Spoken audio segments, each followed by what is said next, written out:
Good day, students. Welcome to the fourth week lesson of our subject BAHR 211, Human Resource Management. In this lesson, we will focus our topics in Big Picture B, Unit Learning Outcome A. At the end of this unit, you are expected to know the process of recruitment. Before we go further, let's have first the key terms that we will be using as we go along the discussion. Walk-in applicant refers to an individual who does not apply through email or any online platform, rather comes into an office and submit an application to apply for a job. Employee turnover refers to the loss of employee in the workforce over time. This includes any form of employee departure, such as layoffs, terminations, resignations, transfer of location, retirements, or even deaths, according to Roeder 2019. Applicant, a person who seeks for a job. Applicant pool consists of individuals who showed interest in applying for the vacant position and are most likely qualified for the job.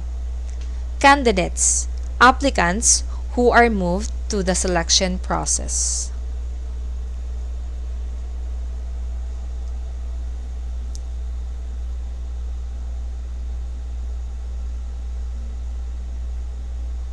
So what is recruitment? Recruitment is the process of finding and hiring the best qualified candidate for a job opening in a timely and cost-effective manner, according to Business Dictionary.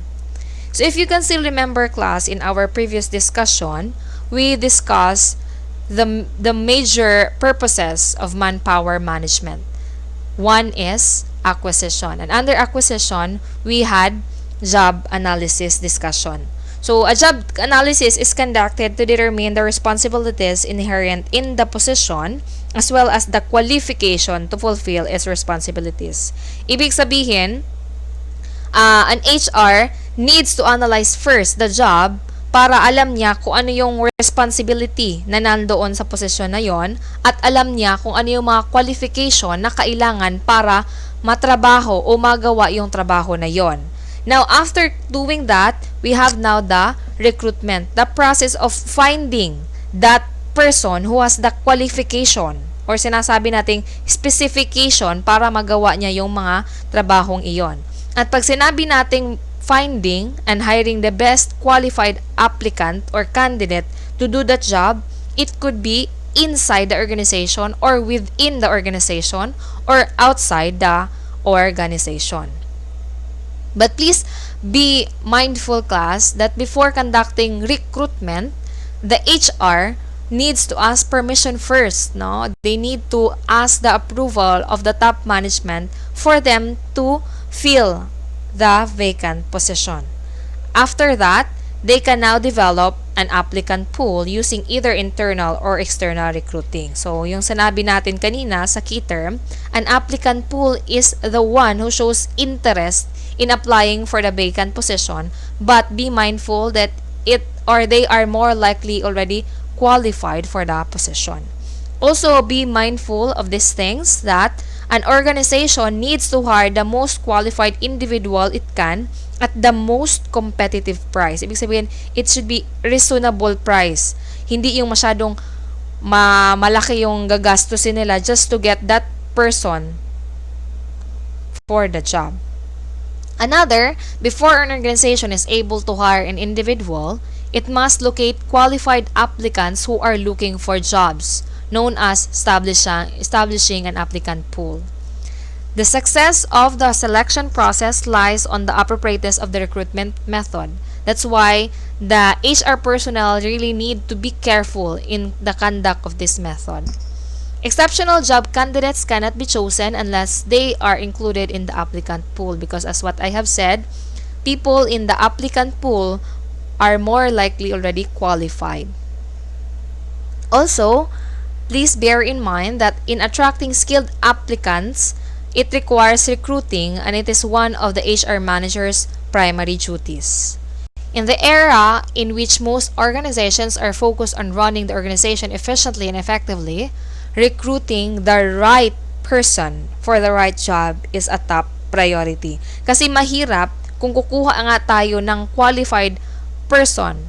Meron siyang qualification pero hindi naman siya fit for that job, no? Meron siyang qualification, meron siyang experience, okay ang kanyang background, pero hindi man kanya ang pag-uugali. So still, it's not the best qualified applicant. Please take note of this, class, that we hire for attitude, but we train for the skills. Now, we have 4 processes in the recruitment. We have formulating a recruitment strategy, searching for job applicants, screening applicants, and maintaining an applicant pool. Now, let's have the first process, which is the formulating of a recruiting strategy. Pag sinabi nating formulating a recruitment strategy, we need to bear in mind that we have 2 strategies to consider, the internal and external recruiting strategy. Internal, ibig sabihin sa loob ng organization. This is the use of promotion from within. And pag sinabi nating promotion, class, this is the reassignment of an employee to a higher job position. So, ibig sabihin, from a lower position, nag-increase, no, ang kanyang posisyon. So, na-promote siya, tumaas ang kanyang posisyon. Again, pag sinabi nating internal recruiting, we get people, no? Nag-hire tayo, nagpo-promote tayo, nag-a-assign tayo, nagre-reassign tayo ng employee from that current position to a higher job position. Meron naman siya mga advantages and disadvantages. Now, let's discuss first the advantages. The first one is it provides greater motivation for good performance. Kung ikaw ay isang empleyado na napili to be promoted or to get a higher position, you will be motivated, diba, to boost more of your performance kasi nga pag-iigihan mo, dati ito lang yung position mo, ngayon ikaw yung napili ng management to get that higher position, so you will strive more. Another, it provides greater promotion opportunities for present employees. So yung mga tao currently working inside the organization will have now the chance, will have now the opportunity to be promoted. So what will they have in their mind is that pag-iigihan ko ito, magpupursige ako na mag-work kasi the organization has this strategy that they promote their employees. Another advantage is that it improves morale and organizational loyalty. It same goes with having a motivation to do more on the job. And also, it promotes loyalty. No, ang mga empleyado, they will their morale will be boost and they will have loyalty to the organization since the organization acknowledges their performance kasi nga kumukuha sila ng new position or ng higher position from the employees within the organization. The fourth advantage is it enables employee to perform the new job with little loss of time and familiar with the organization and how it operates. So the two are more likely the same, no? Pag kumukuha kasi tayo ng empleyado within the organization, so hindi na natin sila kailangang i-orient, hindi na natin sila kailangan ng i-train more, no? Ano yung culture natin inside the organization because they are already connected with us. So wala na silang time or hindi na masyadong mahaba yung time to adjust. They are already familiar with the organization. Kaya lang, there are 4 disadvantages mentioned by Corpus sa internal recruiting strategy. The first one is that it promotes the inbreeding. Pag sinabi nating inbreeding kasi, class, this occurs when an employee who is familiar with the organization continues to do the things the same. So, ibig sabihin, kung ano yung nakasanayan niya na-promote mo siya into a higher position, possible, ganun lang din ang gagawin niya. So, that is a disadvantage kasi wala kang makukuhang bagong ideas or idea. Then, another is it creates politician infighting and pressure to compete. Since nga the employees now have the opportunity to do more on their job, to perform well, so that the management can see that they are doing more of their job, magkakaroon ito ngayon ng infighting, ng pressure sa mga empleyado because they will think, ako yung deserving, kaya ko din yung promotion, kaya ko din magkaroon ng higher position, and so on. Another is it requires a strong management development program. Ito lang din. Kailangan talaga ng company, ng management, mag-require ng development program since nga the employee is already familiarized within the organization. So, kailangan niyang i-expand ang horizon ng empleyadong ipopromote niya. Bibigay ba siya ng training? Magkaroon ba siya ng other programs really to enhance the skills of that specific employee? And lastly, it creates a homogeneous workforce. So, same workforce kasi nga nanggaling din siya sa loob ng organization. While the other recruiting strategy is the external one. When we say external recruiting strategy, it is a strategy that uses external sources to get applicants, So, kumukuha tayo ng aplikante sa labas ng organization. It could be through job fairs, it could be like online platforms, it could be agencies and other things. You can search more in the internet. Now, we also have advantages and disadvantages for this. The first disadvantage or advantage is it provides new ideas and new insights. So, kabaliktaran nung kanina, sa disadvantage ng internal, ngayon naman, advantage naman ito sa external. Kasi nga, hindi na stale ang kanyang ideas, but the new employee can provide new ideas and new insights since that new employee was not yet connected in the organization. So, makapagbibigay siya ngayon ng mga bagong opinion, mga bago niyang ideas na gusto niyang gawin sa organization. Another, it allows employee to make changes without having to please constituent groups. So, bato-bato sa langit, tamaan magmagalit. Meron talagang mga empleyado, especially those who are already familiar within the organization, who limits their opinion, who limits their idea, kasi nga ayaw nila na parang may nasasagasaan silang tao. Ayaw nila magbigay ng komento kasi natatakot sila na baka magkaroon ng infighting, Pero with this recruiting strategy, the new employee can actually voice out what he pleases to do since he or she is not yet acquainted with the group that she or he have. Another advantage is it does not change the present organizational hierarchy since nga galing siya sa labas. Then, the disadvantages are, first, loss of time due to adjustment. So, since bago siya, kailangan niya pa magkaroon ng time, days, weeks, months to adjust the culture of the new organization he is connected with. Another, it destroys incentive if present employees to strive for promotion. So, kung kanina nabuboost yung moral kasi nga the organization acknowledges the performance of employees inside the organization, ngayon naman, kabaliktaran, kasi nga, they lose the employees are discouraged to strive more of their performance kasi wala namang promotion na nagaganap or yung kinuha ng organization is outside the company. So, iisipin ng mga empleyado na hindi na lang sila mag-strive more, hindi na lang sila mag-do more on their performance kasi nga, yun din naman, sa labas din naman kukuha pala ng i-hire yung company. Another disadvantage is that no information is available if the applicant can blend with the rest of the group. So, since bago siya sa company, during the time of adjustment, baka hindi niya ma-adapt kung ano yung culture, So, wala kasing available information na makakapredict tayo na kaya niya makipag-blend sa kung anong culture, so kung anong mga empleyado na meron na yung company na yon.